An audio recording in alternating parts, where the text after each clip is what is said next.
Hi అందరికీ, welcome to my channel Shravani NM vlogs. And నేనైతే చాలా బాగున్నాను, మీరు కూడా చాలా బాగుండాలని అనుకుంటున్నాను. ఈరోజైతే మంచి స్నాక్ ఐటెం అయితే ప్రిపేర్ చేసుకుందాం. దాని పేరు ఏంటంటే ఆలు బబుల్ చిప్స్. దానికి కావాల్సిన పదార్థాలు ఏంటో చూసేద్దాం.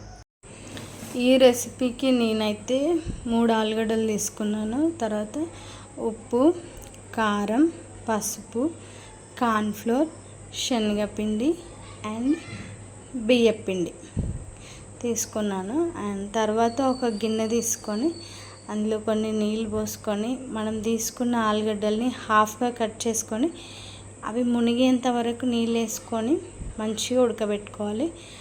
అండ్ ఒక 15 నుంచి 20 మినిట్స్ వరకు అయితే మంచిగా ఉడికించుకోవాలి.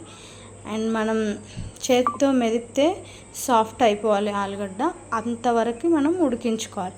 ఉడికించుకున్న ఆలుగడ్డల్ని పక్కకు తీసి పైన ఉన్న పొట్టు మొత్తం తీసేసి ఆలుగడ్డల్ని మంచిగా సాఫ్ట్గా మెదుపుకొని పెట్టుకోవాలి. దాంట్లోకి కొద్దిగా కారం, కొంచెం ఉప్పు, కొద్దిగా పసుపు అండ్ 2 టేబుల్ స్పూన్ల కార్న్ఫ్లోర్, 1 టేబుల్ స్పూన్ బియ్యపిండి అండ్ 1 టేబుల్ స్పూన్ ఆఫ్ శనగపిండి యాడ్ చేసుకొని కొద్దిగా ఆయిల్ వేసి మంచిగా మెత్తగా మిక్స్ చేసి పెట్టుకోవాలి.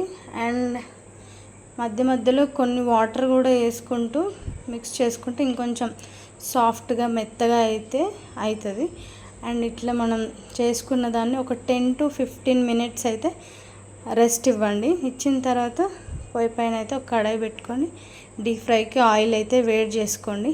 ఆయిల్ వేడైన తర్వాత మనం ఏదైతే ఆలూది మిక్చర్ ఉందో దాన్ని బబుల్స్ లాగా మంచిగా చేత్తో అనుకుంటూ డీప్ ఫ్రై చేసుకోవడమే.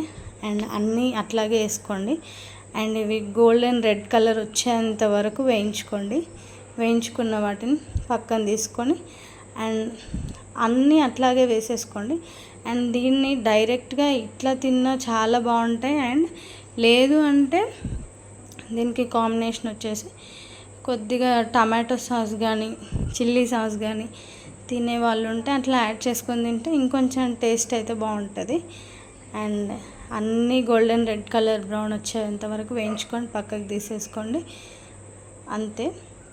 అండ్ నా ఛానల్ మీరైతే ఫస్ట్ టైం చూసినట్టయితే తప్పకుండా సబ్స్క్రైబ్ మాత్రం చేసుకోండి. నచ్చితే లైక్ చేయండి, షేర్ కూడా చేయండి. అండ్ ఈ రెసిపీ అయితే చాలా తొందరగా అండ్ చాలా టేస్టీగా కూడా ఉంటుంది. తప్పకుండా ట్రై చేయండి. Thank you so much for your watching and thank you.